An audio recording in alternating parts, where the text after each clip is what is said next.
Video penghancuran posisi operator drone FPV Ukraina di desa Urozainoye Arayusno Donetsk viral di media sosial Telegram pada Jumat 31 Mei 2024. Dalam rekaman tersebut, pilot drone dari Brigade Pasukan Khusus Penjaga Terpisah ke-14 Angkatan Bersenjata Rusia memperlihatkan kerja tempurnya.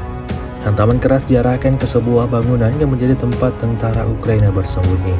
Akibatnya, sesuai dengan apa yang diharapkan militer Rusia, ledakan dahsyat terjadi dan meruntuhkan bangunan serta menewaskan tentara Ukraina yang baru saja ingin memulai menjalankan misinya.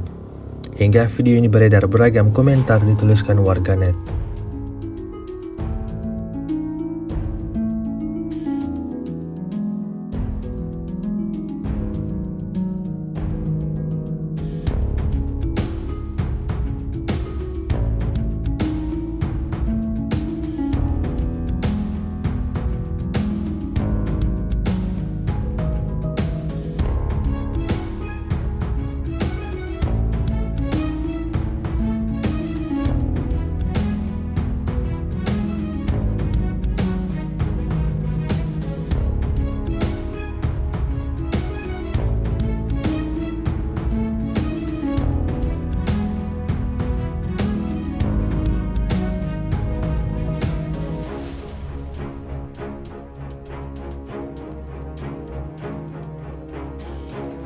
Download Tribun X sekarang, menghadirkan lokal menjadi Indonesia.